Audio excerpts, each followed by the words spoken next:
ንመጽሓፍ ብገበር ንሰብ ከዓኒ ብደጋዊ ትርኢቱ ኣይትፍረድ እዚኣ ኣርእስቲ እዚኣ ኣብ ቀልቢ እትብል መጽሓፍ ዝመረጽክዋ ኣርእስቲ እያ ማለት እዩ። እቶም እዛ መጽሓፍ እዚኣ ዘላትኩም ኣብ ገጽ 253 ኣላትኩም ማለት እዩ።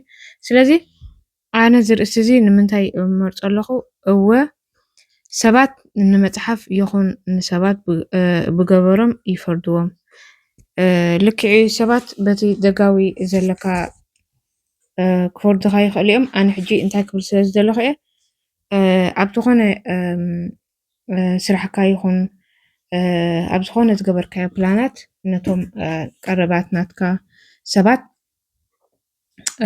ተካፍሎም እሞ ሕጂ እቲ ናትካ ምውዳቕ ወይ እውን በቲ ዘለካ ደይምዕዋት ኮታስ እቲ ናቱ ኣንጻር ዝኾነ መዳይ ክረኣዮም ስለ ዝኽእል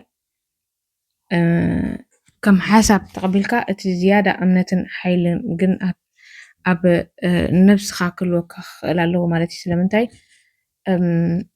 ሓደ ጀሜትራ እንድሕር ዳ ኣምጢና እቲ ጀሜትራ ንኹላ ነታ ዝደልያ ገዛ ንበላ ኣቐዲሙ እዩ ዝስእላ። ስለዚ እቶም ናይቶም ነዳቆ ስራሕ እንታይ እዩ እታ ዝተዋህብዋ ማብ ሒዞም ጥራይ ምስራሕ ማለት እዩ። ስለዚ ልክዕ ከምኡ እዩ ኣብ ናትና ኣብ ናይ ደቂ ሰባት ከዓኒ ሓደ ነገር ክትቀርፆ ከለኻ ኣብ ሓንጎልካ ከም መጀመሪኡ ንመዛዘሚኡን ማለት እዩ። ስለዚ እምነት እንድሕር ዘይብልና ኮይኑ ነቲ ዝደለናዮ ብኸመይ ንገብሮ ብኸመይ ኣብቲ ዝደለናዮ ነብፅሖ እምነት እንድሕር ዘይብልና ኮይኑ ግን በቲ ናይ ሰባት ኣንጻራዊ ሓሳብ ክንከይ ስለ ንኽእል በዚ ከኣደይ ከይተዓወትና ክንተርፍ ንኽእል ኢና ማለት እዩ። ስለዚ እዚኣ ክብል ስለ ዘለኸ ነዛ ርእስቲ እዚኣ መሪፀ እያ ከምዚኣ ገይረ ትምህርታይ እንዳሰራሕኩ ማለት እዩ። ስለዚ ኣጆና ክብል ፈቶ ኣነ ነቶም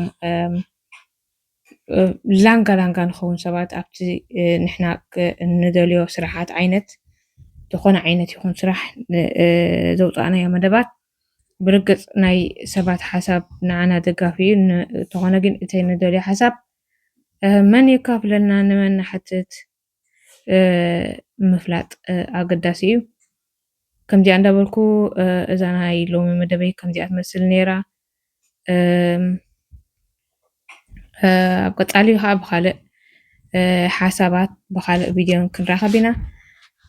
እንተዳእ ፈቲኹሞ እዚ ናተይ መደብ ኩሉ ግዜ ናብ ብፆትኩም ሸር በልዎ ኢኹም ይቕሬት ኣብ ዝኮነ ደቀ ይፃወቱ ኣለዉ። ስለዚ ኣጆና እቲ ክንገብሮ ንደሊ ዓይነት መደባት ከዓኒ ንነብስና ከም ሓንቲ ብቕዓት ዘይብላ ጌርና ወይ እውን ክንገብሮ ዘይንኽእል ጌርና ክንወስዶ ክንክእል የብልናን እንዳበልኩ እቶም ሓደስቲ ናብ መደበይ ትመፁ። ስለዚ እዛ ቶርታይ ከዓኒ ኣብ ናይ መዓልቲ ደቂ ኣንስትዮ ኣብ ናይ 8 መጋቢት ዝነበረት ቶርታይ ኣጋጣሚ ስእሊ ቅርብ ዝበለ ስእሊ ኣይሰኣልክዋን ኣጋጣሚ ቪድዮ ጥራይ ፀኒሕኒ ኣብ ቀፃሊ ብካልእ ቪድዮ ክንራኸብ ኢና። እቲ ክሬም ከዓ ኣብ ካልእ ቪድዮ ገይረ ንበይኑ ክሬም ክንሰርሕ ኢና። ስለምንታይ ብሓደ እንድሕር ዝኣክሉ እቲ ኬክ ምስራሕ ነቲ ቶርታ ብዓብኡ ምድላው ከምኡውን ክሬም እንድሕር ኣ ብሓንሳእ ኮይኑ ኣዝዩ ግዜ ስለ ዝወስድ በዚ ምክንያት ከዓ በበይኑ ክገብሮ መሪፀ ማለት ምንታይ ኣሰልቻዊ ከይከውን ኢለ ብምሕሳብ እቲ ቪድዮ ኣዝዩ ከይነውሕ ምእንቲ።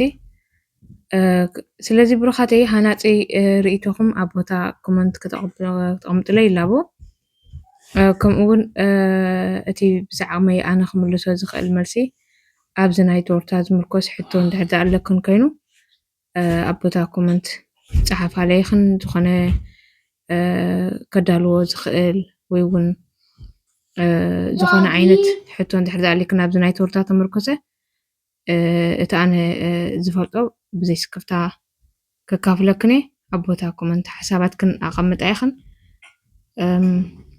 እዛ ናይ ሎሚ መደበይ ከምዚኣ ትመስል ነይራ።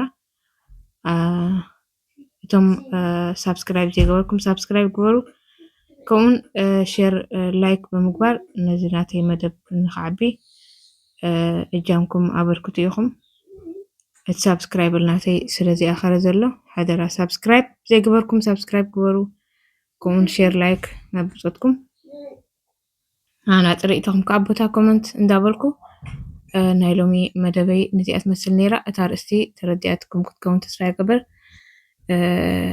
اتمنتاي تار استي زمرتكو أنا مغنيت كنتي أقديمة زغلتكو إيو بزحت علينا تي حسابات حدا حساب كما تأنا خلو قدنينا سبات كنكافل سلازي إتوم نكافلهم سبات كنمرت كنكأل لنا نما نكافل كنمرت كنكأل لنا مالتي تورتاي كم دي أخوينا تودي الله سلازي أبقى علي كنرخبينا باي باي